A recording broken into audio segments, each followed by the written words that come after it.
Sveiki, brangus draugai. Šiandieną Lietuvoje yra kažkur tai turbūt 2:30 nakties, ankstus rytas, paryčiai, o šiandieną toliau noriu su jumis tęsti ryto kava, bet dėja ji kitokia, šiuos 2 mėnesius, kaip jums minėjau anksčiau. Tai kadangi jūs visi ilsitės, tai šį įrašą pamatysite paryčiais arba, kaip visada, 9 ryte. Tai tikrai esu laiminga galėdama su jumis dalintis viešpaties žodžiu. Ir kaip tik Evangelija, šeštadienio Evangelija mums kalba apie tai, jog kas yra tikrasis viešpaties mokinys, kas yra tikroji motina, viešpaties motina, brolis ir sesuo. Tai tikrai, kaip ir Evangelijos sako, nepalaimintos įsčios, kurios maitina Kristų, krūtis, kurios maitina Kristų, bet palaiminti tie, kurie klausosi Dievo žodžio ir jį vykdo. Tai išties man tai byloja apie tai, kad gali būti krikštas, bet nebūtinai jis įženklina gyvąjį santykį su Dievu. Ir tikrasis gyvasis susitikimas su viešpačiu vyksta per jo žodį, per tėvo ištartą žodį, tai yra Kristus viengimis Dievo sūnus. Šitas yra mano mylimasis sūnus. Tai per susitikimą su Kristumi.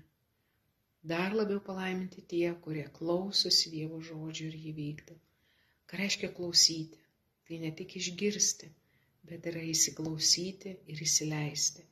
Įsileisti į savo istoriją, įsileisti į savo gyvenimą, įsileisti į savo kasdienybės įvykius ir jiems nusišypsoti. Ir kartais tie kasdienybės įvykiai nėra mums palankus ir galima sakyti, vyksta gan šiurkštus ir mus apnuogina. Tai nėra patogu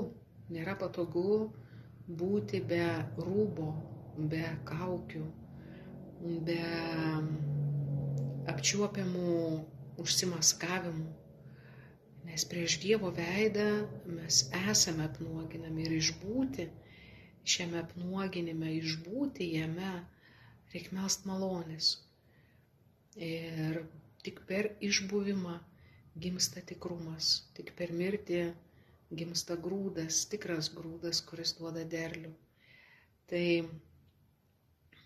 linkiu jums drąsos išbuvime, tame Dievo artume, kuris nėra saldus, bet yra tikras, nes yra apnuoginantis ir dovanojantis tiesos akimirką apie mus pačius, pažadinantis galbūt visas jusles ir visas aistras. Ir atrodo, lengviau gyvenau, kai nesimeldžiau arba mažiau žinojau apie Dievą. Tai todėl, kad nesileidau į pažinimą. Tai, brangieji, tai linkiu jums daugiau tylos, atrasti tylą, atrasti tuos tylos trupinėlius, galbūt vėlai vakare, galbūt anksti ryte, išbūnant, ne atpoteriaunant, ne atkalbant Dievui, ką jis turi žinoti, arba ką turi pakeisti, arba ką turi paimti. Bet išties išbūnant, tiesiog dovana išbūnant. Ir čia norėčiau perskaityti vieną maldą. O mano Dieve, tolti nuo tavęs vadinasi pargriūti, grįžti pas tave, atsikelti. Tavyje pasilikti, tai stovėti ant tvirto pamato. Pasitraukti nuo tavęs vadinasi numirti. Grįžti pas tave, prisikelti. Gyventi tavyje, iš tikrųjų gyventi. Niekas tavęs nepraranda nenusivylęs, niekas neieško tavęs tau nepašaukus. Niekas neranda tavęs nenusiskaistintas. Tave apleisti tai pražūti. Tavęs ieškoti vadinasi tave mylėti. Tave matyti tai tave turėti. Tikėjimas mus stumia pas tave, viltis veda pas tave, meilė suvienija su tavimi. Tai yra Šventojo Augustino žodžiai, kuris patyrė, ką reiškia būti toli nuo viešpaties ir ką reiškia būti arti, kuris dovanoja mums naują gyvenimą. Ir turbūt vienas stipriausių veikalų, kalbant apie tėvus, apie mokytojus, tai yra Švento Augustino išpažinimai. Tai yra atvira jo siela priešais Dievą, apnuoginta siela. Tai linkiu jums susirasti naują leidimą, Augustino išpažinimai. Šventasis Augustinas ir taip knyga vadinasi Išpažinimai.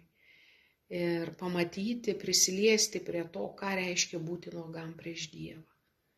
O kai esi nuogas prieš Dievą ir save priėmė, Dievas dovanoja naują gyvenimą ir tu nebijai to nuogumo.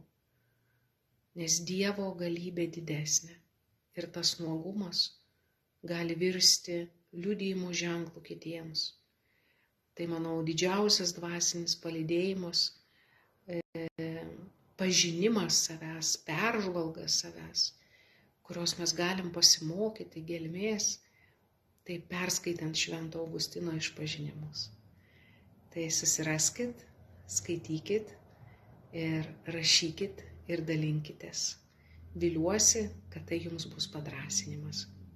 O jums linkėjimai čia iš Toronto, iš Švento Pauliaus dukterų seserų vienuolyno koplyčios. Tai būkite visi pasveikinti, palaiminti ir sesės jūs lydi malda, visas jūsų intencijas. Visiems skanios ryto kavos. O aš sakau, kas dabar žiūri, labanaktis. Sudie.